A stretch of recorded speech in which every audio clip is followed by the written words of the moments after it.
जय जोहर संगवारी हो। मोर नाम है हरीश कुमार साहू और मैं आप मन ला गणित विषय ला छत्तीसगढ़ी बोली में पढ़ाए के प्रयास करता हूँ। तो संगवारी हो, थंबनेल ला देख के ही आप मन जान चुके हो कि आज के जो वीडियो है वो काकर ऊपर है।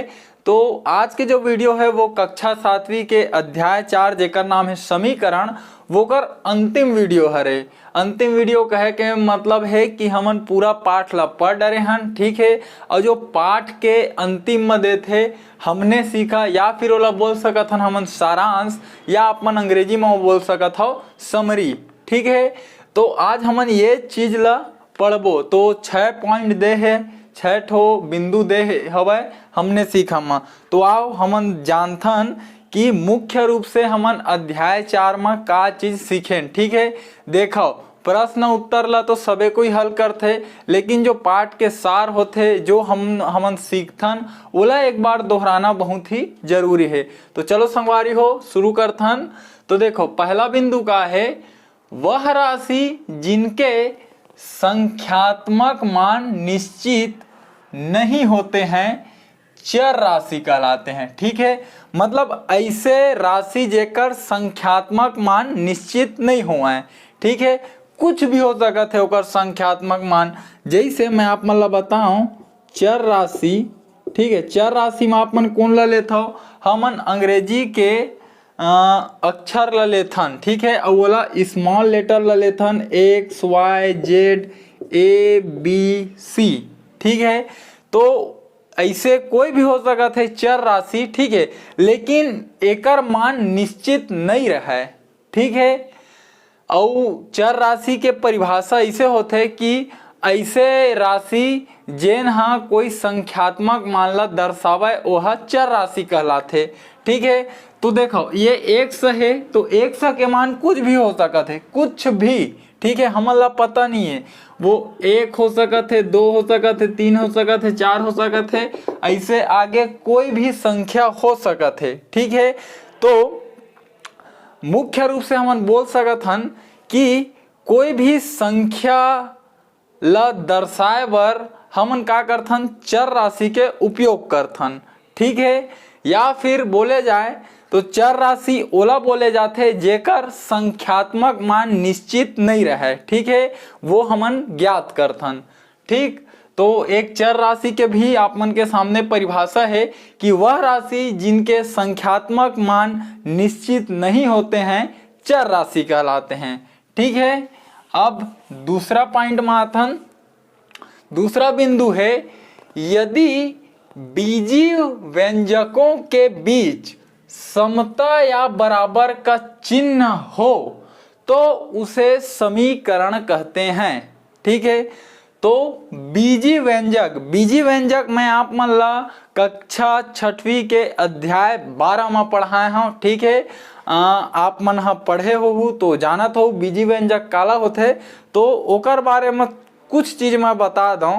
बीजीय व्यंजक ऐसे राशि होते, ठीक है, वो है चर एवं चर, ठीक है। 2 ठो चर राशि या फिर 1 ठो चर राशि एवं 1 ठो अचर राशि, ठीक है। तो ये राशि मन के बीच में जब भी कोई धन ऋण गुणा भाग के क्रिया होते, ठीक है, धन ऋण गुणा भाग कोई भी के क्रिया होते तो जो संख्या बनते, ठीक है, ओला हमन बोलथन बीजीय व्यंजक। जैसे चर राशि आप मन मान सकत हो, ए पर x ला मान लो, ए पर y ला मान लो, ठीक है।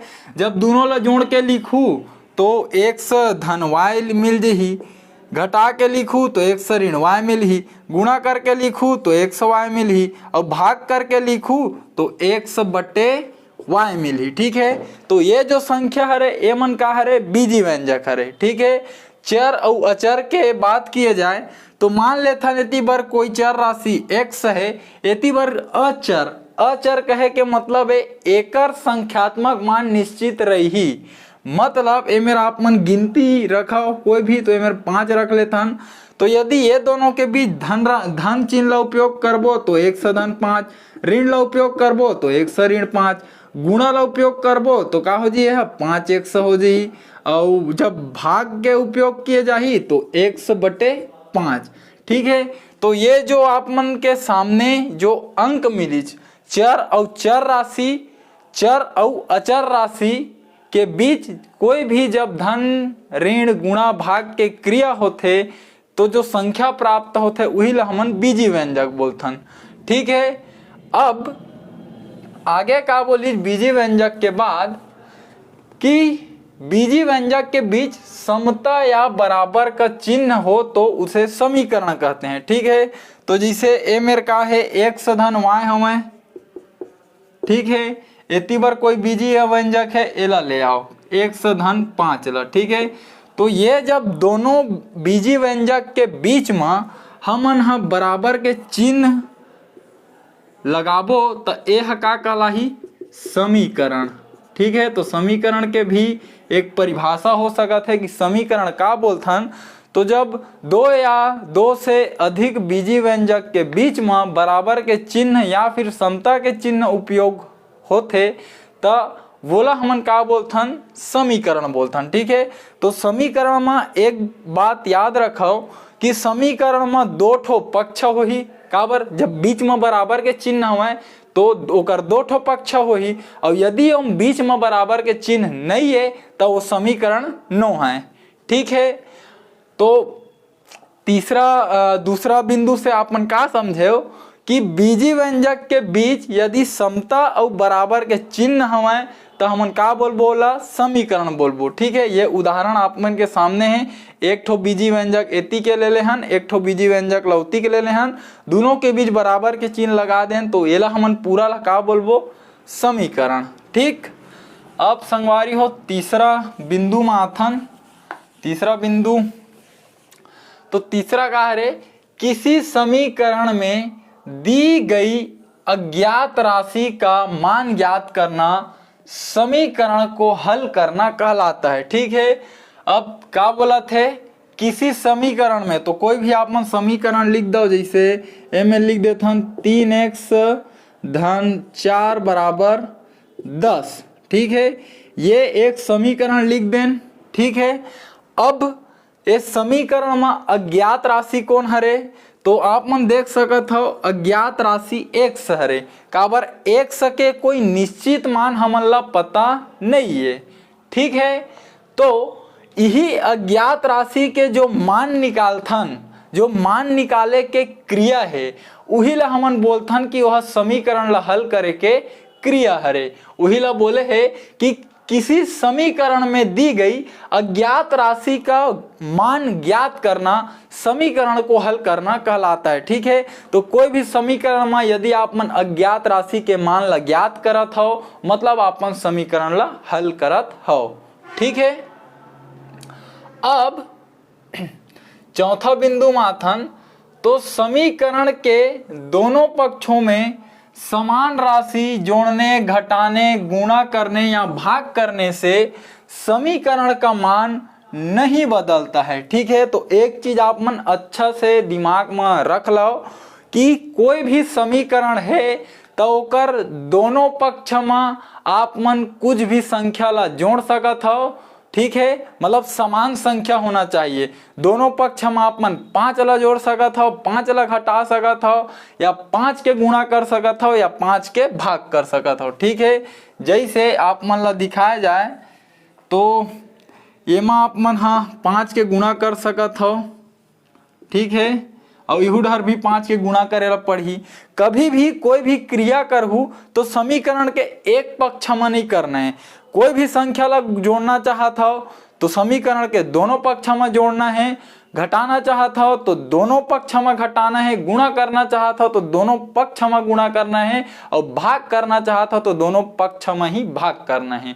तब जाके समीकरण के जो मान हवे वह बदला नहीं, ओमा परिवर्तन नहीं आवे। ठीक है, तो का समझो आप मन कोई भी समीकरण है तो यदि ओकर दोनों पक्ष में समान संख्या के गुणा, भाग, जोड़, घटाव करे जाए तो वो समीकरण के मान नहीं बदलता है। ठीक है, अब आगे बढ़थन, तो आगे पांचवा जो बिंदु है वो बोला थे अज्ञात राशि का वह मान, ठीक है, अज्ञात राशि का वह मान। जैसे ये मेरे कोई भी समीकरण मान लेता हूँ 5y बराबर 10 मान लेथन, ठीक है, 5y बराबर 10 ये एक समीकरण माने। समीकरण कैसे हरे काबर देख लो, बीजी व्यंजक हवय, बराबर के चिन्ह हवय, दो ठो पक्ष हवय, मतलब समीकरण है, ठीक है। तो अज्ञात राशि का वह मान जो दिए गए समीकरण को संतुष्ट करता है, समीकरण का हल या मूल कहलाता है, ठीक है। तो जैसे ये समीकरण ला यदि हल करबो तो का करथन, y बची, ठीक है, 5 ला ऊपर पक्षांतर कर दो तो 10 में 5 के भाग दे दिए जाही, तो y के मान कतका मिल जी हमन ला 2 प्राप्त हो जाही, ठीक है।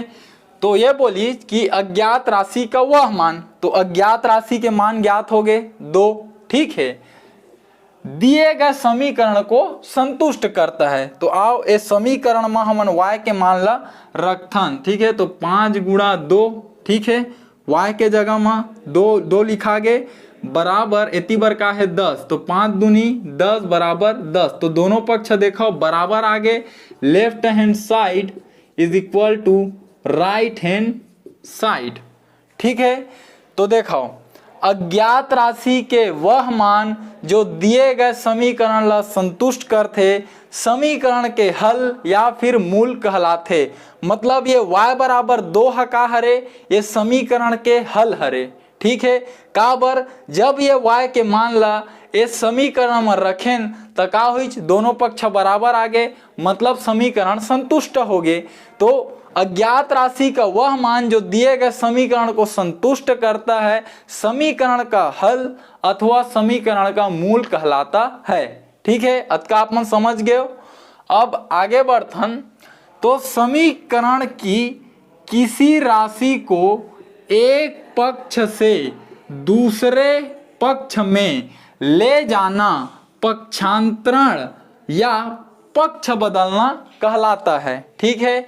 तो देखो जैसे कोई भी समीकरण में हमन एक राशि ला का करथन, एक पक्ष से दूसरे पक्ष में भेजथन, ठीक है। जैसे मेरे देखो 5 ए पार है लेकिन एला ए पार भेज देन, ठीक है, तो मेरा अपन लिख सकत हो पक्षांतर करने पर, ठीक है। ये मेरे पक्षांतर के क्रिया हो है, 5 ए पार रही से तो 5 ये पार आगे, ठीक है, ओकर पक्ष बदल गए। वही कहते कि किसी राशि को एक पक्ष से दूसरे पक्ष में ले जाना पक्षांतरण या पक्ष बदलना कहलाता है, ठीक है।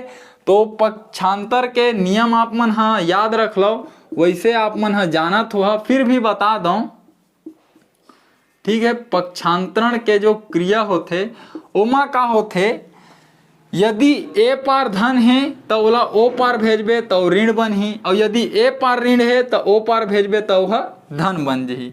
ए पार यदि गुणा हुआ थे तो ए पार भेजबे तो जाके भाग हो जही, और यदि ए पार भाग हुआ थे तो ए पार भेजबे तो का हो जही गुणा, ठीक है। तो ये दोनों तरीका से है। यदि ओ पार के कोई संख्या ऋणात्मक है तो ओला ए पार लाबे तो धनात्मक हो जी, और ए पार के संख्या ऋणात्मक है तो ओ पार लेगबे तो धनात्मक हो जी, ठीक है। तो पक्षांतरण जो पक्षांतर के क्रिया है बहुत ही आसान है, धन के पक्षांतर ऋण, ऋण के पक्षांतर धन, ठीक है, और गुणा के पक्षांतर भाग, और भाग के पक्षांतर गुणा, ठीक है। तो संगवारी हो ये तरीका से जो हमन ला अध्याय 4 में हमने सीखा, या फिर सारांश या समरी के रूप में जो 6 बिंदु दे रही से वोला हमन पढ़ें समझें, ठीक है। तो संगवारी हो उम्मीद करता हूँ आप मन ला समझ में आई सो ही, ठीक है। और यदि मोर भाषा ला आप मन ला समझे में परेशानी हुआ तो ही काबर छत्तीसगढ़ के भाषा है 36 प्रकार से बोले जाते, हर क्षेत्र में अलग अलग तरीका से बोले जाते, हालांकि मिलते जुलते लेकिन कुछ कुछ शब्द का होते अलग रही थे, ठीक है। आप मन खुद बोलत हो कि हमन अलग बोलथन, मैं अलग बोलत हूँ थोड़ा से, ठीक है, लेकिन बहुत कुछ मिलते जुलते, लेकिन आप मन समझ सकत हो। और यदि आप मन ला समझे में परेशानी हवय तो ये वीडियो के आप मन डिस्क्रिप्शन बॉक्स में जाओ, ओमा आप मन ला लिंक दिए हुए हवय कि आप मन ये वीडियो ला हिंदी भाषा में देख सकत हो। ठीक है, ये वीडियो ला मैं हाँ जेन ला छत्तीसगढ़ी भाषा समझ में नहीं आवे या फिर जेन ला मोर छत्तीसगढ़ी भाषा ला समझे में परेशानी होथे ओकर बर बनाए हूँ, ताकि वो लइका हा हिंदी भाषा में भी वो वीडियो ला देख सके और ओला समझे में परेशानी झन होए। ठीक है, तो संगवारियों कोशिश करूँ ये वीडियो ला गरीब और जरूरतमंद लइका मन तक पहुँचाए के, खासकर हमार छत्तीसगढ़ के जिकर आर्थिक स्थिति है अतका ज़्यादा खराब है कि ना ही ओमन कोई प्राइवेट स्कूल में पढ़ सके और ना ही कोई ओमन हा ट्यूशन क्लास जा सके। ठीक है, कतको ऐसे लइका है जिन मन तो स्कूल भी नहीं जावे, ठीक है, गवर्नमेंट के स्कूल में भी नहीं जावे, ओकर कारण बहुत कुछ हवे। तो मोर से जो हो सकत है एक सहयोग कि मैं आप मन ला शिक्षा ला जो मोला पता है, जो मोर नॉलेज है, ठीक है, वो ला मैं आपके सामने बांट सकूं निःशुल्क रूप से। तो ठीक है संगवारी हो, मिलथन अब सीधा अगले अध्याय में, अध्याय 5। तो मिलथन अगले अध्याय में, तब तक के लिए राम राम, जय जोहार, जय छत्तीसगढ़।